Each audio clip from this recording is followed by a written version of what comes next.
Selamat pagi, saya Alicia Suryatantri, dokter gigi muda di RSGM Malang Husada. Saya hari ini akan menjelaskan bagaimana pemeriksaan rongga mulut pada pasien. Melakukan pemeriksaan perlu diingat, terutama karena pandemi seperti ini, perlu kita perhatikan 5 momen cuci tangan. Yang pertama adalah sebelum bertemu dengan pasien, kemudian sebelum melakukan asepsis terhadap pasien. Ketiga adalah setelah kita berkontak dengan pasien. Keempat, setelah kita berkontak dengan cara tubuh pasien, terutama dokter gigi berkontak dengan darahnya, begitu juga dengan salivanya dan lain-lainnya. Terus kemudian yang kelima adalah setelah mencuci tangan setelah kontak dengan lingkungan pasien.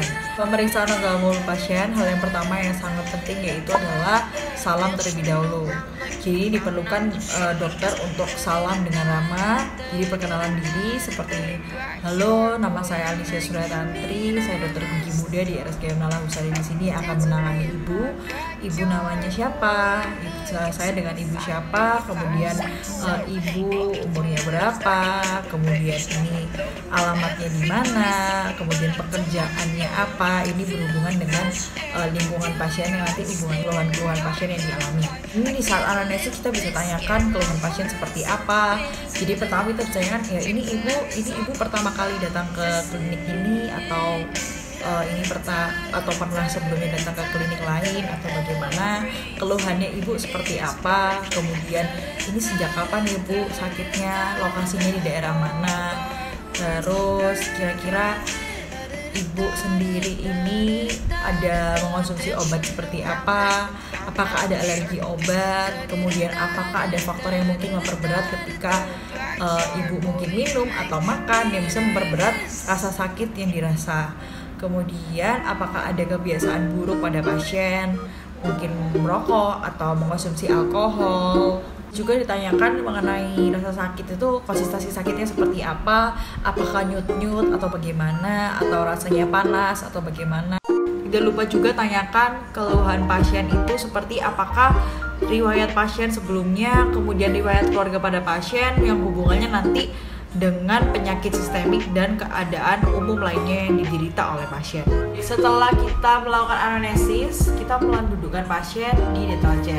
Sebelum itu perlu diperhatikan cara mendudukkan pasien di dental chair. Ya, usahakan rongga mulut pasien sejajar dengan siku operator.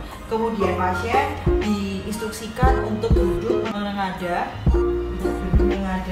dengan posisi kepala yang menengadah tadi sekitar 120 derajat terhadap lantai. Sebelum melakukan tindakan terhadap pasien, yang pertama-tama sebelumnya seperti saya singgung soal 5 momen langkah cuci tangan. Di sini kita melakukan tindakan yang namanya UP atau Universal Precaution.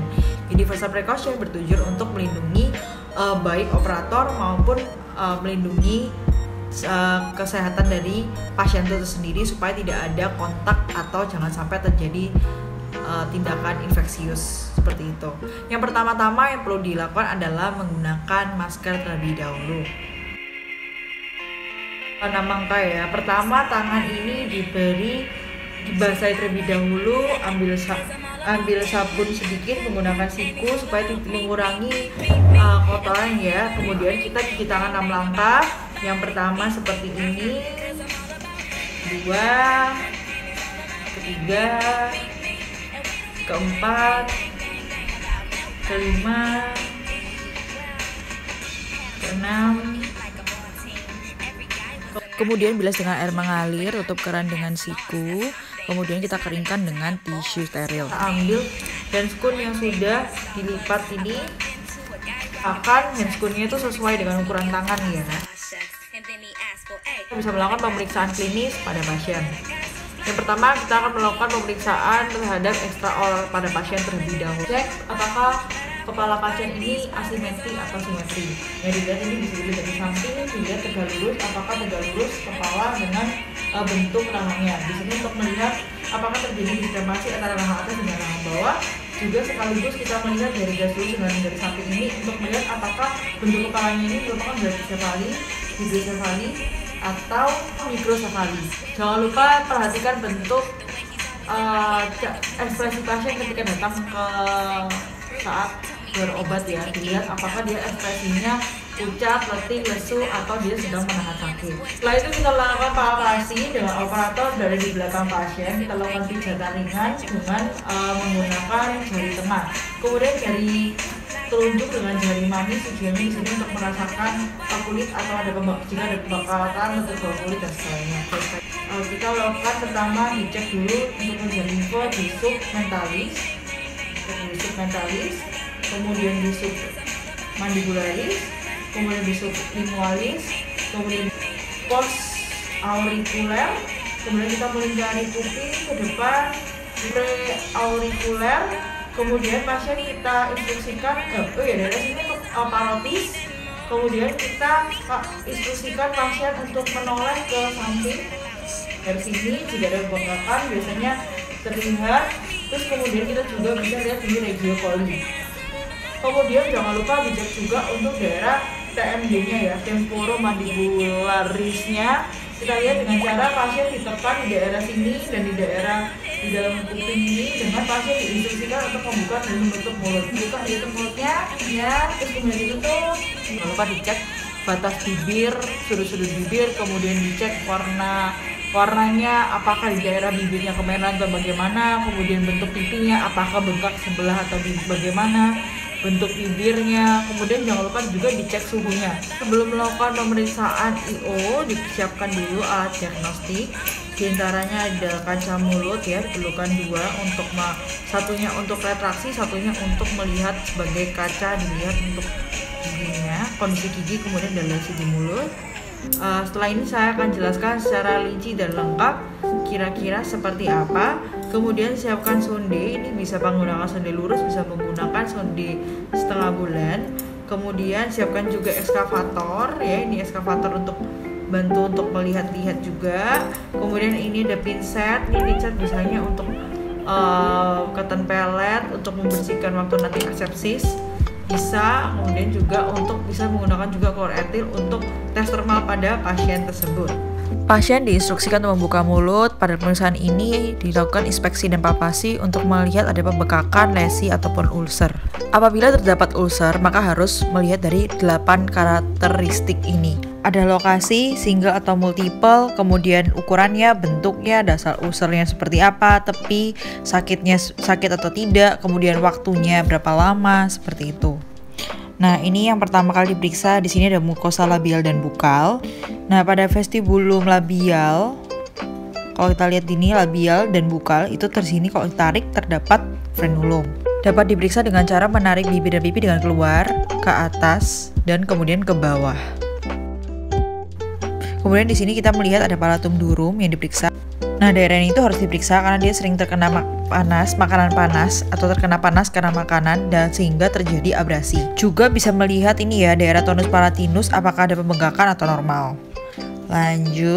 Untuk palatum mole ini pemeriksaannya gampang banget, tinggal pasien diinstruksikan untuk mengucapkan A sebanyak 3 kali. Nah, di sini kita lihat tuh palatum molenya dia bergerak atau bergetar. Nah, ini kalau kita lihat dia bergerak atas dan bawah ya. Lanjut, ini orofaring. Orofaring ini meriksanya di daerah tenggorokan, lengkung palatina, sama tonsil. Kelihatan ya, tuh tonsilnya.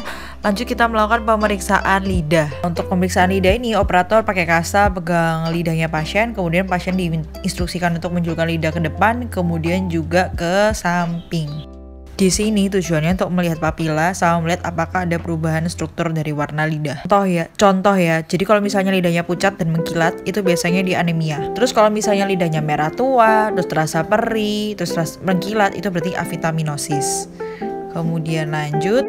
Ini pemeriksaan dasar mulut. Pasien diinstruksikan untuk mengangkat lidahnya ke atas. Nah, ini dilakukan palpasi ya. Di dasar mulut itu dilihat kalau misalnya ada benjolan atau ada kayak sesuatu yang nggak wajar. Habis itu dipalpasi nggak cuma di dasar mulut aja, di bagian dagunya itu, di bawah dagu juga dipalpasi menggunakan tangan lain ya, pakai jari yang lain juga dipalpasi. Kemudian lakukan pemeriksaan kelenjar saliva sublingual. Ini tuh ya di manual palpasi, kemudian gerakannya tuh dari posterior ke anterior ke sublingual fold, lanjut ke ductus sublingualis. Selanjutnya ada pemeriksaan prosesus alveolaris. Ini dilakukan palpasi jika ada lesi atau eksostosis pada tulang yang mengelilingi akar gigi, seperti ini ya. Lanjut, ini pemeriksaan gingiva. Untuk gingiva yang diamati adalah warna, struktur, dan tekstur dari gingiva itu sendiri. Nah, untuk misalnya sulcus nggak bisa dilihat langsung dengan cara inspeksi, jadi perlu dilakukan dengan probe periodontal. Untuk normalnya sekitar 2-3 mili. Nah, ini kita sekalian perhatikan ya, apakah di daerah dekat-dekat gingiva itu ada kalkulu, plaque, atau food infection.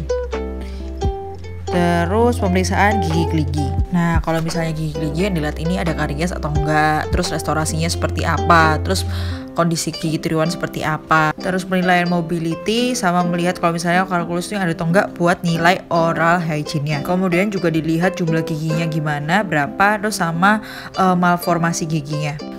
Nah, ini selanjutnya dia cek vitalitas, bisa pakai stimulus dingin, pakai klor etil yang disemprotin ke cotton pellet, terus dicek ke gigi.